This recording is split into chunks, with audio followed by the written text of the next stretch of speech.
अगर इमाम हुसैन खुद को बचाना चाहते तो क्या नहीं बचा सकते थे। जाफर जिन इमाम हुसैन के पास पहुंचा, सदका रवायत है हमारे पास, उसकी शादी हो रही थी। अशूरा के दिन तख्त पे बैठा था। अचानक तख्त के नीचे से 2 लोगों के रोने की आवाज आई। जाफर जिन ने कहा, कौन है जो खुशियों के टाइम रो रहा है? तो जिन निकले, बोले, सरदार हम रो रहे हैं। आपकी शादी पर आ रहे थे कि करबला में हमने देखा कि हमारे मौला के बदन पर जख्म लगे हैं। जाफर ने जैसे ही सुना, लश्कर तैयार किया और करबला पहुँचे।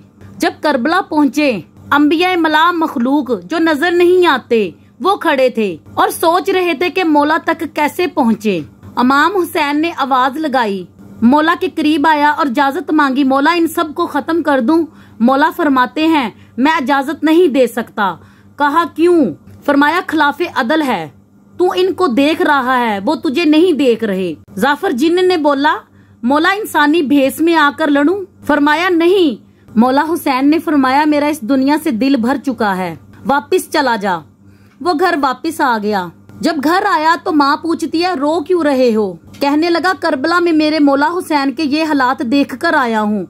उस वक्त उसकी माँ जल्लाद में आई और कहा, आग कर दूंगी अगर हुसैन की मदद नहीं की। फिर सारा लश्कर माँ के कहने पर करबला पहुँचा। जाफर जिन कहते हैं, जब हम करबला पहुँचे तो शाम गरीबा हो चुकी थी।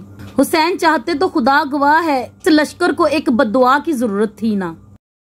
एक शख्स को खबर हुई कि करबला में मौला हुसैन हरम में जो 40 रोज यौम अशूर पड़े, इमाम उससे मिल लेते हैं। ये आज भी मनकूल है। रवायत में है कि इमाम हुसैन में ज़ियारत अशूर 40 रोज का अमल किया जाए, तो वो शख्स 40 रोज का अमल करने चला गया। जैसे जैसे दिन गुजरे, अतमाद खत्म होता गया कि नहीं मुलाकात हो सकती, मैं इस काबिल नहीं हूँ, मैं गुनाहगार हूँ, मुझसे नहीं मिलेंगे। बस ये एतबार कम हो गया, जहन में आया और घर वापस आ गया कि मेरे बच्चे अकेले हैं, कारोबार खत्म हो रहा है। घोड़े पर बैठा और करबला की हदूद से निकला। जब करबला से निकल रहा था तो एक घोड़ा सवार उसके साथ साथ चला। उसने आवाज दी, कहाँ जा रहे हो? लगता है कूफा से जाओगे, खुशकी से। उस घोड़े सवार ने इस शख्स से कहा, मेरा एक काम कर दो, मेरी एक अमानत है, वो कूफा में एक शख्स को दे देना। और कहने लगा कि कूफा में एक शख्स रहता है, ये 40 दिनार उसे दे देना। जब उसके दरवाजे पर दस्तखत दोगे, सुबह का वक्त होगा और दरवाजा खोलेगा तो उसके बाजुओं पर खून के छींटे होंगे। परेशान मत होना, वो कसाब है, वो सुबह सुबह जानवर को ज़िबा करता है। जहन में फिर नहीं आया कि पहुंचने से पहले ही वजह बता रहा है।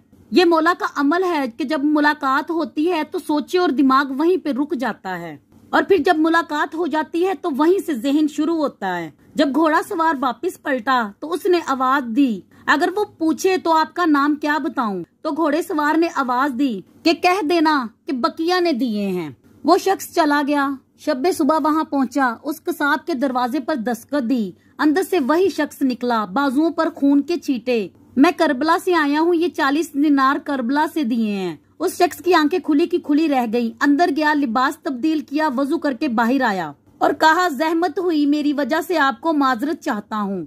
मैं लिबास तब्दील कर चुका हूँ, वजू कर चुका हूँ, थोड़ी देर घोड़े से उतर। वो आंखें चूमने दे जिससे तूने मौला को देखा है, मुझे वो हाथ चूमने दे जिससे तूने मौला को हाथ लगाए हैं। ये परेशान हो गया, कौन मौला, कहाँ? उस शख्स ने कहा, वो मौला जमान थे, तू मिल के आया, तुझे पता ही नहीं। मुझे तो जब भी कोई मुश्किल होती है ना, मैं उन्हें बुलाता हूँ। मैंने तो अभी रात को ही कहा था, मौला 40 दिनार का कर्जा है, मुझे वापस देना है। सुबह होने से पहले ही वापस भेज दिया। सैयदा कायनात हज़रत फ़ातिमा रज़ी अल्लाह ताला अन्हा के घर में असर की नमाज अदा की जा चुकी है। अब असर की नमाज के बाद सैयदा फ़ातिमा ने अफ्तार बनाना शुरू करनी थी। आपने सोचा देखूं घर में आटा मौजूद है या नहीं। आपने देखा घर में सिर्फ 4 रोटियों का आटा मौजूद है और घर में शेर खुदा के अलावा नन्हे इमाम हुसैन और हज़रत इमाम हसन भी रोज़े से हैं। अफ्तारी होने से पहले तमाम घर इबादत में मशगूल थे और अल्लाह ताला से रो रो कर दुआएं मांग रहे थे। अब अफ्तारी का वक़्त करीब आया। हज़रत फ़ातिमा ने दुआ को ख़त्म किया और सैयदा फ़ातिमा ने 4 रोटियां पकाईं। अब शाह कोनैन की लाडली बेटी के घर में रमज़ान का दस्तरख्वान सज गया, जिस पर सिर्फ 4 रोटियां और सहरी का कुछ बचा हुआ सालन मौजूद था। अब सैयदा फ़ातिमा ने उनके हिस्से की एक एक रोटी उनके सामने रखी। मगरिब की अजान हुई और रोज़ा अफ्तार हुआ। हज़रत अली, हज़रत हुसैन और हज़रत हसन ने अपने अपने हिस्से की एक रोटी को ख़त्म किया। अब सैयदा फ़ातिमा ने अपने हिस्से की आधी रोटी को खाया और एक लम्हे के लिए कुछ सोचने लगी। आधी बची हुई रोटी अपने पल्लू के साथ बांध लिया और नन्हे शहजादे पूछने लगे, अम्मा जी क्या हुआ, आपने अपने हिस्से की पूरी रोटी नहीं खाई? तो सईदा फातिमा फरमाने लगी कि पता नहीं मेरे बाबा ने कुछ खाया होगा या नहीं खाया होगा, इसलिए उसके हिस्से की आधी रोटी अपने पल्लू के साथ बांध ली है। सईदा फातिमा अपने हिस्से की बची हुई रोटी पल्लू के साथ बांधकर बाबा के दरवाजे पर जा पहुंची और हमारे नबी करीम सल्लल्लाहु अलैहि वसल्लम उस वक्त नमाज अदा करके अपनी घर की तरफ आ रहे थे। आपने देखा उनकी लाडली बेटी आपके घर के सामने खड़ी है। तो हमारे नबी करीम सल्लल्लाहु अलैहि वसल्लम ने बड़े प्यार से पूछा, बेटी फातिमा आप दरवाजे पे क्यों खड़ी हैं, आप घर के अंदर तशरीफ़ क्यों नहीं ले गई? तो बेटी फातिमा कहने लगी कि या रसूलल्लाह सल्लल्लाहु अलैहि वसल्लम आप इजाज़त देंगे तो मैं घर में तशरीफ़ लाऊंगी। तो हमारे नबी करीम सल्लल्लाहु अलैहि वसल्लम ने अपनी बेटी को अंदर आने का कहा। जब सईदा फातिमा अंदर तशरीफ़ ले आई, वो आधी रोटी जो आप अपने पल्लू के साथ बांध कर लाई थी, आपने अपने बाबा के सामने पेश की और कहने लगी, बाबा मैं खाना खा रही थी, रोटी खा रही थी, अचानक मुझे याद आया कि पता नहीं मेरे बाबा ने रोटी खाई होगी या नहीं। मैं इसी फिक्र में अपने हिस्से की आधी रोटी बांध कर आपके लिए लाई हूँ। सईदा फातिमा इतना कहना था कि हमारे नबी करीम सल्लल्लाहु अलैहि वसल्लम की आंखों से आंसू ज़ारो कतार जारी हो गए। आप अपनी बेटी से इरशाद फरमाने लगे, बेटी मैं आज 4 दिन का भूखा हूँ, 4 दिन से मेरे हलक में एक भी रोटी का नवाला नहीं गया।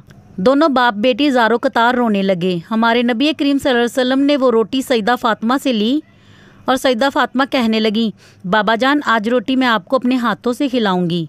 अब ज़रा सोच कर देखे वो क्या मंजर होगा, सईदा फातिमा नवाले तोड़ तोड़ कर अपने बाबा को खिला रही हैं। अब जब रोटी ख़त्म हुई तो सईदा फातिमा की आंखों में आंसू फिर एक बार आने लगे। तो नबी करीम सल्लल्लाहु अलैहि वसल्लम ने पूछा, बेटी अब क्यों रो रही हो? तो सईदा फातिमा सिसकियाँ भरकर रोने लगी, कहने लगी, बाबा जान कल का क्या होगा, कल हमारे घर में कुछ नहीं खाने को, आपके घर में भी कुछ नहीं खाने को। तो ये बात सुनकर हमारे नबी करीम सल्लल्लाहु अलैहि वसल्लम अपनी बेटी के सर पर हाथ रखकर इरशाद फरमाने लगे कि बेटी आज सब्र कर रहा हूँ, कल तुम भी सब्र करना, इस सब्र के बदले अल्लाह ताला हमारी उम्मत को बख्श देगा। सुभान अल्लाह।